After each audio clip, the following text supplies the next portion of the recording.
Today we are going to discuss the new chapter, Financial Statement of Not-for-Profit Organization, as it is clear by its name that it is the organization that is not for profit. Simply, it is the organization which has the main motive to provide services rather than to earn profit. Like as we know that the main motive of other business is just to earn profit. To earn profit. But here in this type of organization, the main motive is just to provide services to its member, to the public, anyone.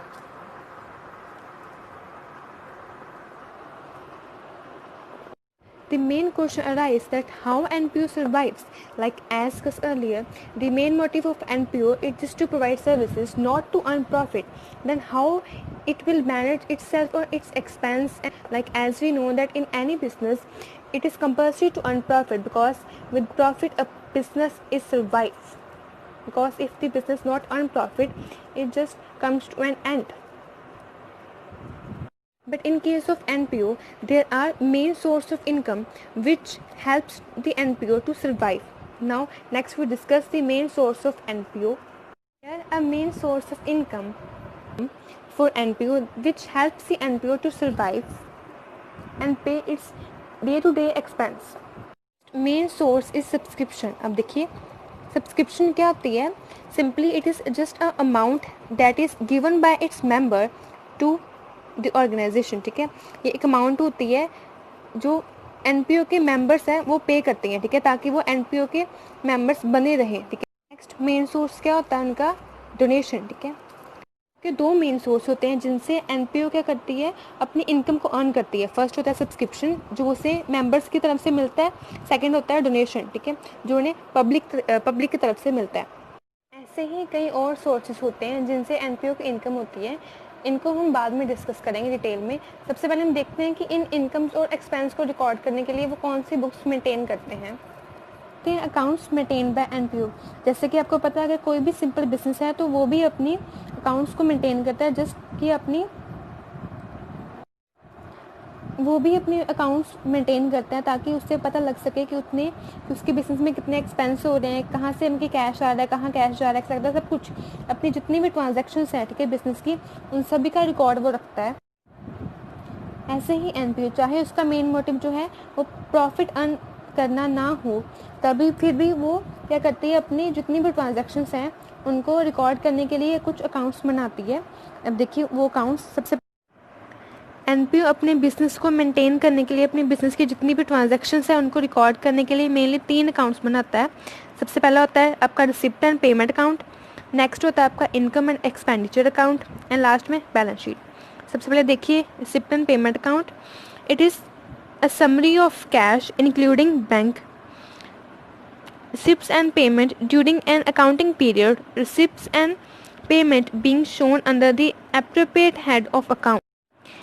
It began with cash and bank opening balance and ends with cash and bank balances at the end of the accounting period. Receipts are shown on the debit side of and payments are shown on the credit side of the account.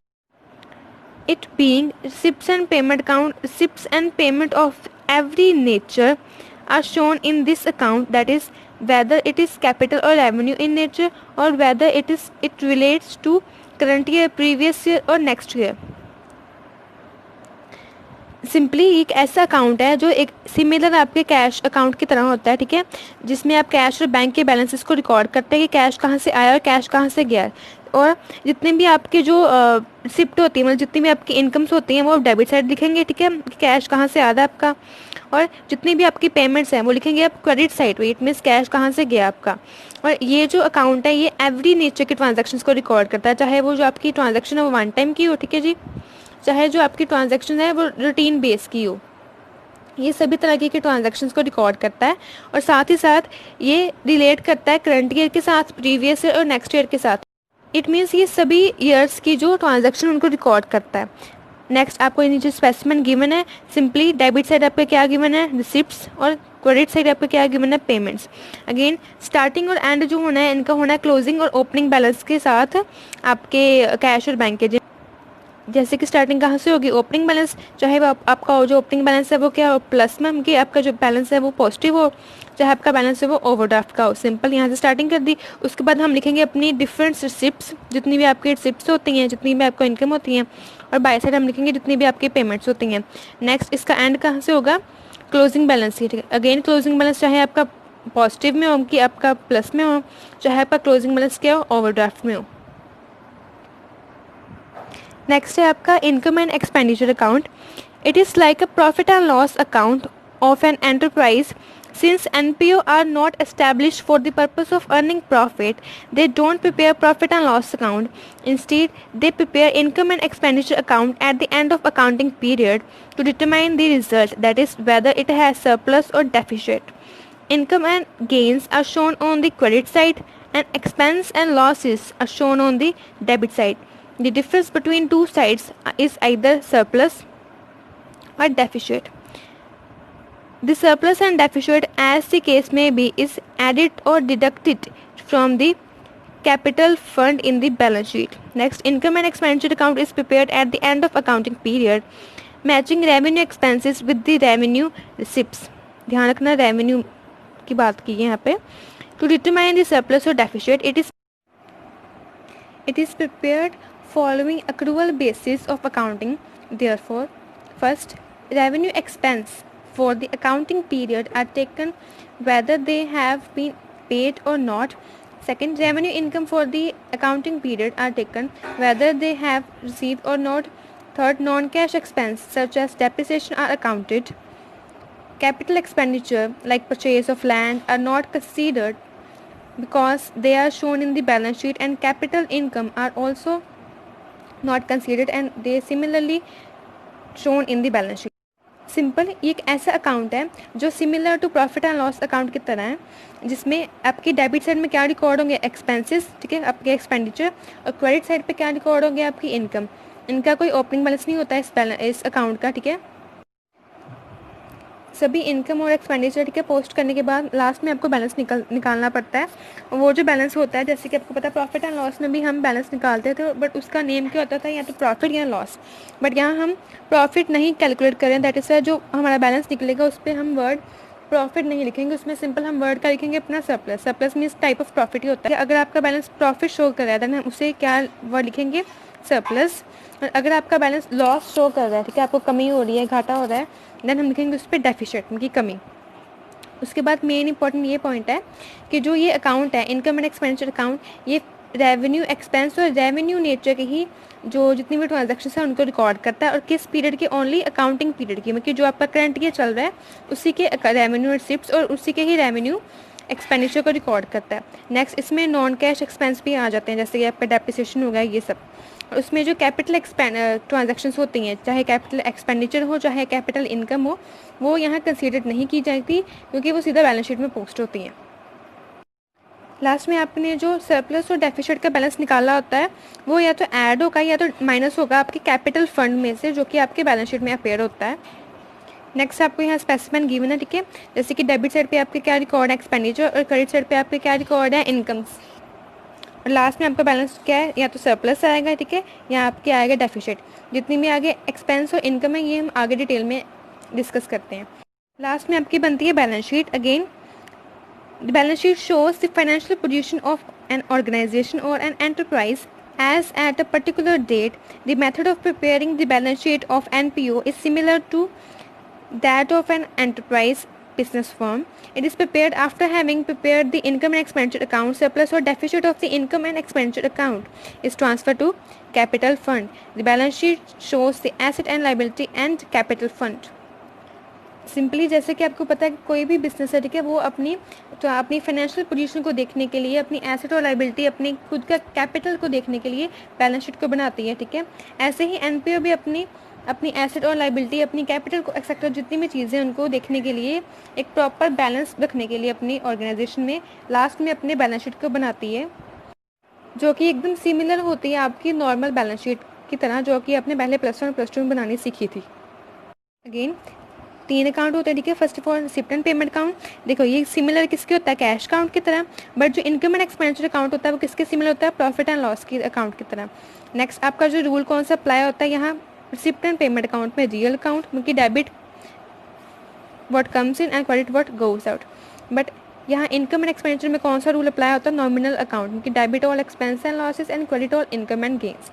Next आपका nature की कौन सी transaction को record करता है, ये जो आपका recipient payment account है ये कैपिटल और रेवेन्यू दोनों तरह की ट्रांजैक्शन को रिकॉर्ड करता है, बट जो इनकम एंड एक्सपेंडिचर अकाउंट है वो अकेला रेवेन्यू ट्रांजैक्शन को ही रिकॉर्ड करता है। उसके बाद साल कि मतलब कि आपका कौन सी ईयर की ट्रांजैक्शन रिकॉर्ड होती है इन अकाउंट में। जो रिसिप्टेंट पेमेंट अकाउंट है वहाँ आपको करंट एंड प्रीवियस और फ्यूचर तीनों साल की आपकी जो ट्रांजैक्शन है वो रिकॉर्ड होती हैं, but income and expenditure account में ओनली करंट ईयर की आपके जो अकाउंटिंग ईयर जो चल रहा होता है उसी के ट्रांजैक्शन को ही रिकॉर्ड किया जाता है। नेक्स्ट आपको होता है ओपनिंग बैलेंस, जैसे कि आपको पता है opening balance recipient payment account में होता है, कैश है बैंक का, ठीक है, बट यहाँ इनकम एंड एक्सपेंडिचर अकाउंट में ओपनिंग बैलेंस नहीं होता आपको। उसके बाद लास्ट आपका जो बैलेंस निकलता है, ठीक है, लास्ट बैलेंस, यहाँ कोई बैलेंस नहीं निकलता, ठीक है, या लास्ट में, but income and expenditure account में लास्ट में आपको बैलेंस निकलता है सरप्लस या डेफिसिट, ठीक है, प्रॉफिट या लॉस की तरह, और ये ऐड और लेस होता है आपके बैलेंस शीट के कैपिटल फंड में। देखिए आपको इस चैप्टर में रिसिप्टेंट पेमेंट अकाउंट गिवन होगा, ठीक है, और इसमें से आपको बोला जाएगा कि आपने इनकम एंड एक्सपेंडिचर अकाउंट बनाना है और साथ ही साथ उसके साथ ही बैलेंस शीट को भी बनाना है।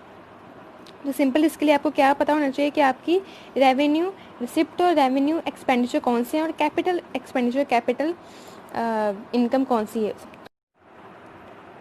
तो उसके लिए सबसे पहले हम देखते हैं different types of income and different types of expenditure of NPO और साथ ही साथ उनके treatment in the income and expenditure account और साथ ही साथ बैलेंस शीट में भी।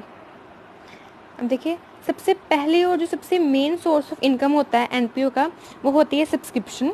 It is the amount paid by the member periodically, quarterly और हाफ ईयरली और yearly so that their membership remains alive. It is the source of income of NPO. Simply subscription क्या होती है कि एक amount होती है जो उनके एनपीओ के मेंबर्स उनको पे करते हैं ताकि उनकी जो मेंबरशिप है वो अलाइव रहे। और ये क्या होती है, रेवेन्यू नेचर की, दैट इज़ वाई ये कहाँ रिकॉर्ड होगी, आपकी इनकम एंड एक्सपेंडिचर की क्रेडिट साइड पे। नेक्स्ट मेन सोर्स जो होता है एनपीओ का इनकम का वो होता है नेक्स्ट डोनेशन, ठीक है। अ charity institution often receive donation. The donation receive may be journal और स्पेसिफिक, ठीक है। सिंपली जैसे कि पता आपको जो आपके इंस्टीट्यूशन होते हैं वो मेनली क्या रिसीव करते हैं, डोनेशन। और ये डोनेशन जो है ये टू टाइप्स के होते हैं। फर्स्ट होता है आपका journal donation. It is a donation in which the donor does not specify any condition for its use. The amount of journal donation is counted as an income and credited to income and expenditure account. Simply journal donation कौन सा होता है, simple donation, ठीक है, जो आपको मिलता है यहाँ, जो आपको जो पैसा दे रहा है, ठीक है, जो आपको पैसा डोनेट कर रहा है वो उसका जो यूज़ है वो आपको उसके साथ कोई भी कंडीशन नहीं बताता। दैट इज़ वाई ये होता है क्या, सिंपल आपका जर्नल डोनेशन। नेक्स्ट आपका होता है specific donation. In case the donor specify the purpose for which the donation can be used, it is a specific donation. It means simply जिस donation के साथ आपको उसका कैसे यूज़ करना है, ठीक है, कहाँ यूज़ करना है वो पता हो, उसे हम कहते हैं स्पेसिफिक डोनेशन। जैसे कि for example donor donates 10 lakh for a library, it means the donation received can be used only for library, ठीक है। जैसे आपको किसी ने 10 लाख दिए कि आपने लाइब्रेरी को बनाना है, ठीक है, इट मीन्स वो जो 10 लाख है आप सिर्फ किस में यूज़ कर सकते हैं, अपनी लाइब्रेरी को बनाने में ही। अब देखिए जो स्पेसिफिक डोनेशन होता है, ठीक है ना, ये आपका बहुत कम है कि आपको इतनी लार्ज जो अमाउंट है वो डेली बेसिस पे मिले।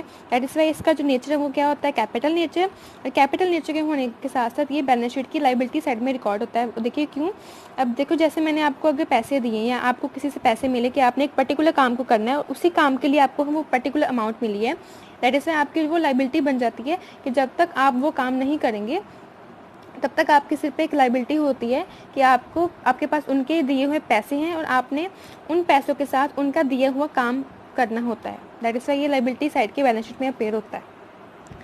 उसके बाद आपके कई और सोर्सेस होते हैं जैसे कि एंट्रेंस फीस या admission fees. Simply it is the amount paid bye a person at the time of becoming a new member of NPO. जब भी कोई न्यू मेंबर, ठीक है, एंटर करता है आपकी ऑर्गेनाइजेशन में, सिंपली जो आपको पे करता है अमाउंट उसे हम कहते हैं एंट्रेंस फीस या एडमिशन फीस। जैसे आपको पता है कि एक ऑर्गेनाइजेशन में कई नए मेंबर्स जुड़ते आते जाते हैं, ठीक है। दैट इज़ वाई ये जो आपकी इनकम है ये है आपकी रेवेन्यू नेचर की, और ये क्रेडिट होगी आपकी इनकम एंड एक्सपेंडिचर अकाउंट के साथ ही। नेक्स्ट आपकी होती है लाइफ मेंबरशिप फ़ीस। अब देखिए लाइफ मेंबरशिप फ़ीस नेम से क्लियर है कि लाइफ टाइम की मेंबरशिप की फ़ीस, ठीक है। जैसे किसी ने आपको जो सब्सक्रिप्शन देनी होती है, जैसे आपको पता है सब्सक्रिप्शन तो आपको पता है कि उसका टाइम होता है, जैसे कि अगर 6 महीने के बाद देनी है, क्वार्टरली बेसिस पे देनी है, या ईयरली बेसिस पे देनी है। बट जो ये लाइफ टाइम मेंबरशिप फ़ीस होती है ये क्या होती है, अपनी मेंबरशिप को अलाइव रखने के लिए एक पर्टिकुलर पर्सन अपनी पूरी लाइफ की फ़ीस जो एक साथ ही पे कर देता है, ठीक है। अब देखिए ये आपको इतनी लार्ज अमाउंट मिलती है, दैट इज़ वाई ये इसका नेचर क्या होता है, कैपिटल नेचर। और ये कहाँ पे होती है आपकी लाइबिलिटी साइड। अब देखिए लाइबिलिटी साइड क्यों, अगर मैंने सपोज आपको कुछ अपनी एक टोटल अमाउंट पे कर दी है, ठीक है, अपनी पूरी लाइफ की, कि मैंने बोला कि अब मैं इस पूरी लाइफ तक आपकी ऑर्गेनाइजेशन में मेंबर रहूँगा, देन आपकी भी एक लाइबिलिटी जनरेट हो जाती है कि आपने लाइफ टाइम तक मुझे उस ऑर्गेनाइजेशन के साथ जितने भी ट्रांजेक्शन है उनको बताना है, ठीक है, कि उनके साथ कनेक्ट रखना है, तो वो आपके पास लाइबिलिटी जनरेट हो जाती है। दैट इज़ वाई ये लाइबिलिटी साइड आपको अपेयर होता है। उसके बाद जैसे कि sale of used sport material, ठीक है, जैसे कि आपके पास कोई स्पोर्ट्स मटेरियल पड़ा हुआ था, आपने उसको बेच दिया, ठीक है, वो आपकी इनकम हो जाती है। नेक्स्ट आपकी सेल ऑफ ओल्ड एसेट, आपने अगर कोई अपनी एसेट है उनको बेचा, वो आपकी इनकम हो जाती है। ऐसे ही अगर आपने अपनी सेल ऑफ ओल्ड न्यूज़पेपर की है, ठीक है, अब देखिए ओल्ड न्यूज़पेपर मैगजीन्स ये सभी अब चीज़ें अगर बेचते हैं तो आपको पता वो तो रेवेन्यू नेचर की होती हैं। दैट इज़ वाई ये आपकी इनकम जो है वो क्रेडिट साइड पे रिकॉर्ड होगी इनकम एंड एक्सपेंडिचर अकाउंट के साथ। तो ये थी आपकी main source of income. Next अब हम देखते हैं कि मेन सोर्स ऑफ एक्सपेंडिचर कौन से होते हैं एनपीओ के। अब देखिए जो पहला मेन सोर्स होता है एक्सपेंडिचर ऑफ एनपीओ का वो होता है ऑनरियम, ठीक है। ऑनरियम का मतलब होता है आप किसी को ऑनर कर रहे हैं, ठीक है। जैसे फॉर एग्जांपल आपकी एक ऑर्गेनाइजेशन है, ठीक है, आपने उस ऑर्गेनाइजेशन में एक फंक्शन रखा है, ठीक है, देन उस फंक्शन में आप किसी गेस्ट को बुलाते हैं, ठीक है, कोई चीफ गेस्ट को बुलाते हैं, तो आप जो चीफ गेस्ट आता है आप उसको जो बुके ऑफर करते हैं, कोई भी आप उनको या आप जैसे भी उन्हें सम्मान करते हैं, ठीक है, वो चीज़ आपकी आ जाती है ऑनरियम। और ये आपकी होती है रेवेन्यू नेचर की, that is Y income and expenditure की डेबिट साइड पे आती है। अब देखिए इसके साथ ही आप पे कुछ छोटे मोटे खर्चे होते हैं, जैसे कि repairs, depreciation, salary, wages etcetera, ये सारे खर्चे होते हैं, दैट ये भी आपके इनकम एंड एक्सपेंडिचर के डेबिट साइड ही आते हैं।